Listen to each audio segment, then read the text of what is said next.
तो बच्चों, इसके पहले की वीडियो में आपको परमाणु, अणु, मिश्रण, परमाणु क्या है, अणु क्या है, इसके बारे में बताया गया था। आज पुनः दूसरी वीडियो के साथ मैं उपस्थित हूँ और सबसे पहले इसमें आपको ये जानना है कि तत्वों के संकेत या प्रतीक क्या होते हैं। आरंभ में तत्वों की खोज जब हुई तो वैज्ञानिकों ने उनका नाम, उनके रंग, उनके प्राप्ति स्थान आदि के नाम पर रखा। जैसे कॉपर का नाम साइप्रस रखा, सोने का नाम गोल्ड, जिसका मतलब पीला रंग के आधार पर।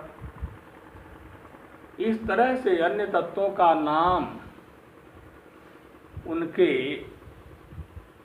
नाम के पहले लेटर के आधार पर रखा गया। International union of pure and applied chemistry एक ऐसी संस्था है जो तत्वों के संकेत, यौगिकों के मानक का चयन करती है। उनके आधार पर तत्वों के नाम उनके प्रथम लेटर के आधार पर रखा गया। जैसे कैल्शियम का नाम Ca,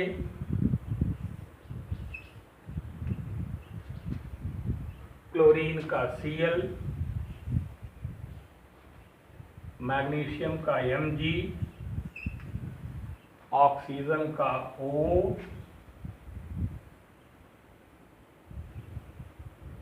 नाइट्रोजन का N आदि रखा गया। लेकिन कुछ तत्व ऐसे हैं जिनका नाम उनके लैटिन नेम के आधार पर रखा गया। जैसे सोडियम,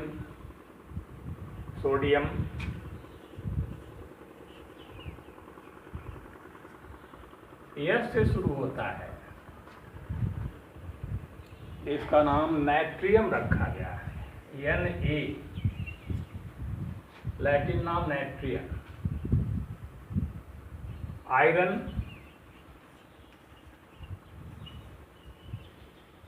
आई से शुरू होता है, उसका संकेत लैटिन नेम के आधार पर Fe, इसका नाम फेरम था। इस तरह तत्वों का नामकरण उनके नाम के प्रथम लेटर या उनके लैटिन नाम पर वैज्ञानिकों ने रखा। अब आप देखेंगे पोटेशियम का नाम, पोटेशियम P से शुरू होता है,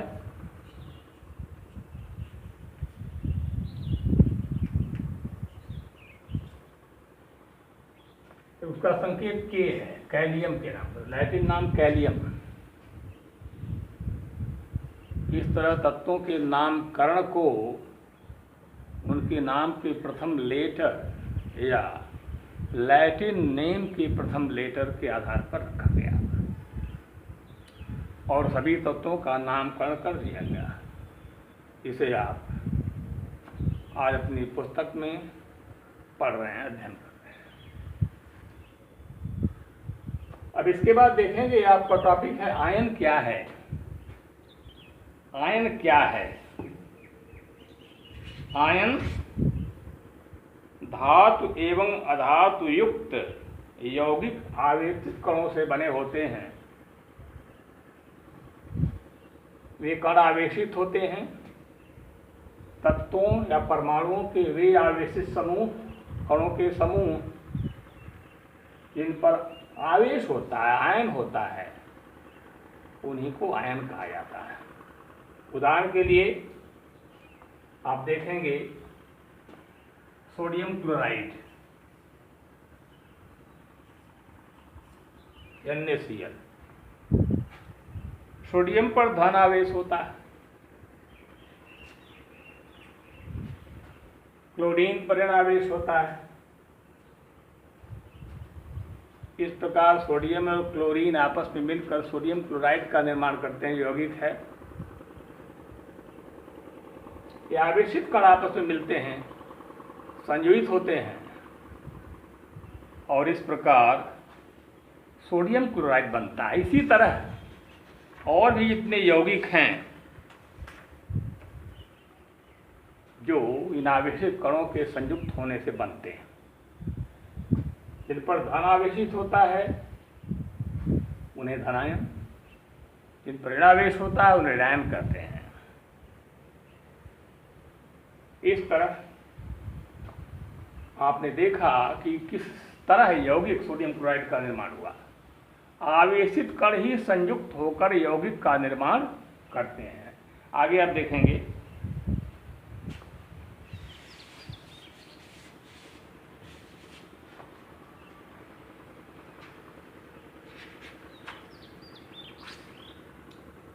कुछ ऐसे तत्व हैं जिनकी संयोजकता मात्र एक होती है, कुछ की 2 होती है, कुछ की 3 होती है, और तत्वों के संयोजन क्षमता को ही संयोजकता कहते हैं। तत्वों के संयोजन क्षमता को ही संयोजकता कहते हैं। जैसे सोडियम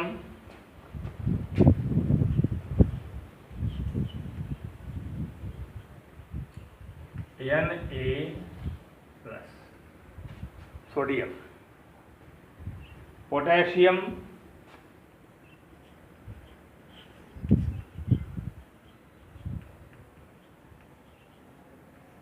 संकेत K+,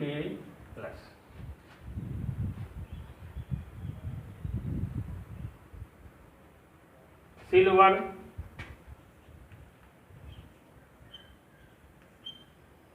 Ag, कॉपर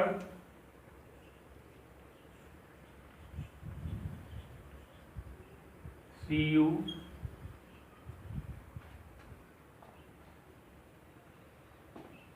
इसी तरह और भी तत्व हैं जिनका नाम मैं आपको देना चाहूँगा।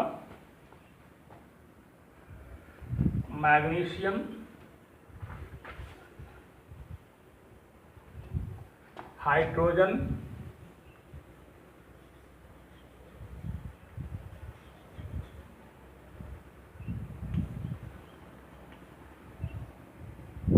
Chloride,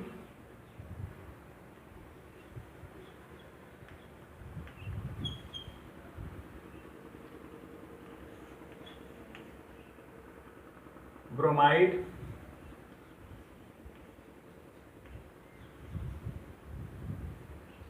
Br, iodide,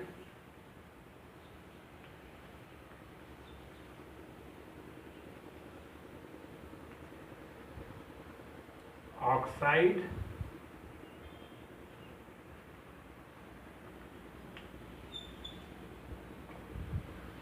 O,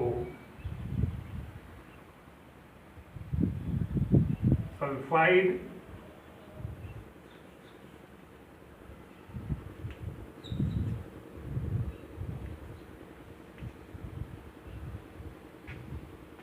magnesium,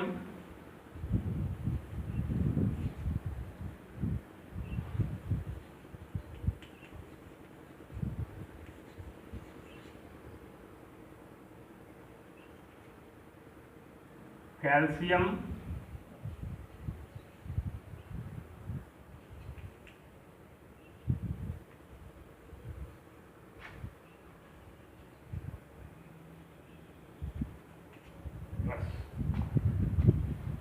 इसी क्रम में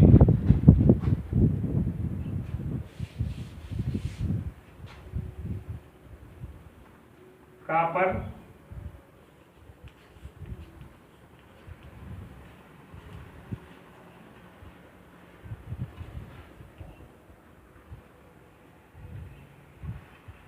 एल्यूमिनियम,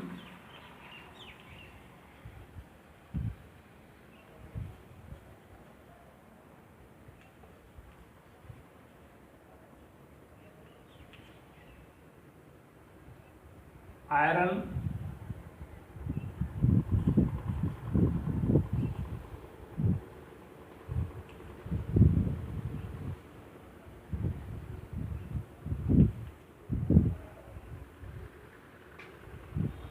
इसी प्रकार मूलकों पर भी धन और ऋणायन होता है, जैसा कि आपने इन तत्वों पर देखा। ये तत्व आवेशित कण हैं और इनके द्वारा ही रासायनिक सूत्र लिखा जाता है। इन्हीं तत्वों के संयोग से किसी यौगिक का सूत्र आप बड़ी आसानी से लिख लेते हैं। इसके लिए संयुक्ता का याद होना जरूरी है, तत्वों का संकेत होना जरूरी है, याद होना। और पुनः जब आप इन यौगिकों के परमाणु द्रव्यमान को ज्ञात करना होगा आपको, तो आपको इनके परमाणु भारों को याद करना होगा। अर्थात आपने समझा कि तत्वों का संकेत, उनकी संयोजकता यदि आपको अच्छी तरह कंठस्थ है, याद है, तो आप किसी तत्व का, किसी यौगिक का सूत्र इन तत्वों के, आयनिक तत्वों के संयोग से बड़ी आसानी से लिख सकते हैं। लेकिन यदि संयोजकता आपको याद नहीं है, संकेत आपको याद नहीं है, तो किसी यौगिक का सूत्र आप लिख नहीं सकते हैं। जैसे पुनः मैं एग्जाम्पल दूंगा आपको।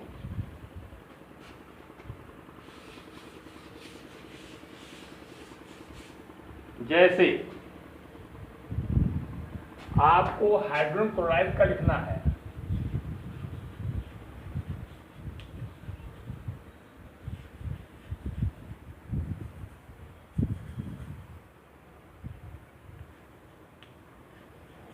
हाइड्रोजन क्लोराइड का आपको सूत्र लिखना है, तो इसके लिए संकेत HCl,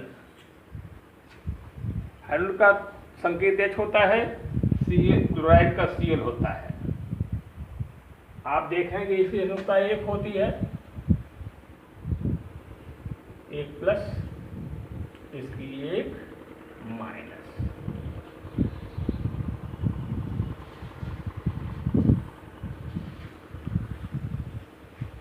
H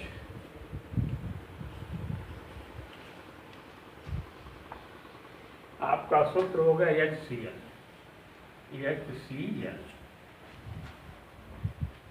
कितनी आसानी से आपने इस यौगिक का सूत्र बना लिया, किस आधार पर?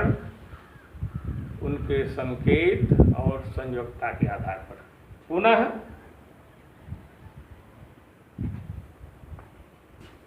हाइड्रोजन सल्फाइड,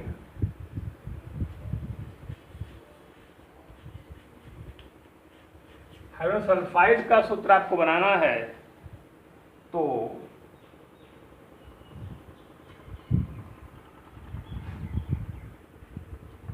H का एक, हाइड्रोजन की संख्या एक होती है और सल्फर की दो, सल्फाइड की दो होती है। आप देखेंगे H2S,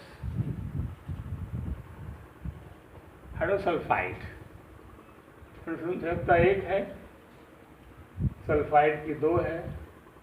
आपने तीर के द्वारा टैली किया, मिलाया, तो आपको सूत्र मिला H2S। इसी तरह आप देखेंगे कैल्शियम मैग्नीशियम क्लोराइड का सूत्र, magnesium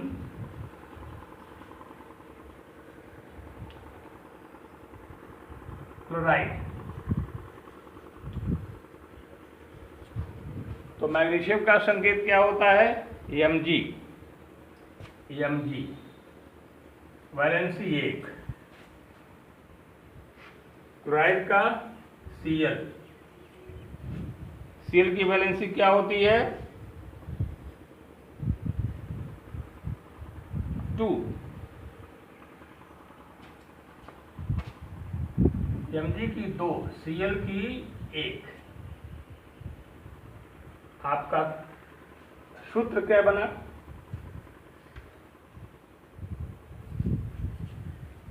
MgCl2।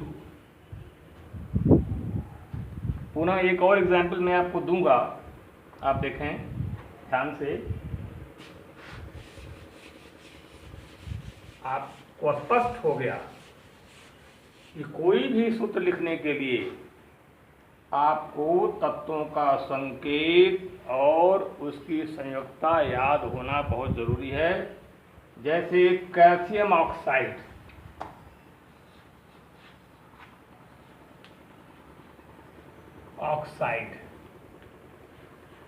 Calcium oxide, calcium का संकेत आप जानते हैं Ca,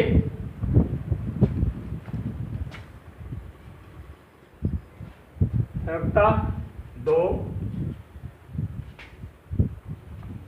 O, कैल्शियम संयुक्तता 2 O की 2। देखिए Ca2O2 डिवाइड कर देंगे, CaO, कैल्शियम ऑक्साइड। एक और एग्जाम्पल,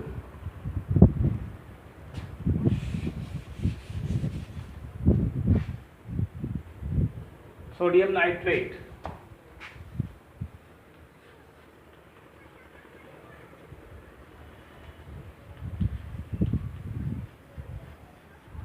सोडियम का संकेत Na, सोडियम की संख्या क्या होती है? 1 होती है। नाइट्रेट मूलक का सूत्र NO3 1 होती है।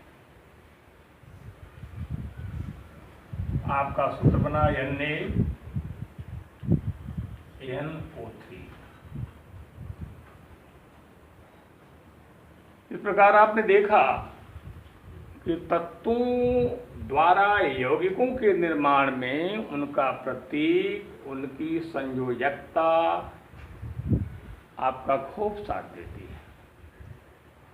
अगर आपको तत्वों के प्रतीक और उनकी संयोजकता याद है तो किसी भी यौगिक का सूत्र आप बड़ी आसानी से लिख लेंगे। यदि उनके संकेत और संयोजकता का ज्ञान आपको नहीं है तो सूत्र आप नहीं लिख सकते हैं। आज की वीडियो में आपने तत्वों का प्रतीक, आयन क्या होता है, यौगिक क्या होता है, संयोजकता क्या होती है, यौगिकों का निर्माण संयुक्तता के और प्रतीकों के आधार पर कैसे करते हैं आपने सीखा। और आपने निष्कर्ष भी निकाला होगा किसी यौगिक का सूत्र लिखने के लिए प्रतीक और संयुक्तता की बड़ी महत्ता है। अगर ये याद आपको नहीं है तो कोई भी सूत्र आप आसानी से आप लिख नहीं सकते हैं साथियों। इसलिए मैं आपसे यही कहना चाहूँगा कि लॉकडाउन की जो लीव है, जो छुट्टी है, उसका सदुपयोग आप तत्वों के संकेत और संयुक्तता को याद करने में कर डालें, तभी आप केमिस्ट्री को सीख पाएंगे। अन्यथा आप परेशान होंगे कि किस तरह यौगिक बना है, कि क्या लिखा हुआ है, कैसे बना दिया गया है। आपको स्पष्ट कर दिया गया है कि कैसे वो सूत्र बनता है। तो ये जरूरी है कि आप प्रतीक और संयुक्तता याद कर डालें, उनके संकेत को याद कर डालें। पुनः मैं नेक्स्ट वीडियो में जब आपके सामने अपीयर होऊंगा तो तत्वों के परमाणु द्रव्यमान मूलानुपाती सूत्र याद लिखाना, बनाना सिखाऊंगा और आप इन संकेतों और संयुक्ताओं के द्वारा आप यौगिकों का निर्माण तो कर लेंगे, लेकिन परमाणु द्रव्यमान निकालने के लिए आपको अलग से उन तत्वों के परमाणु भार याद करने होंगे और तब आप परमाणु द्रव्यमान भी आसानी से निकाल लेंगे।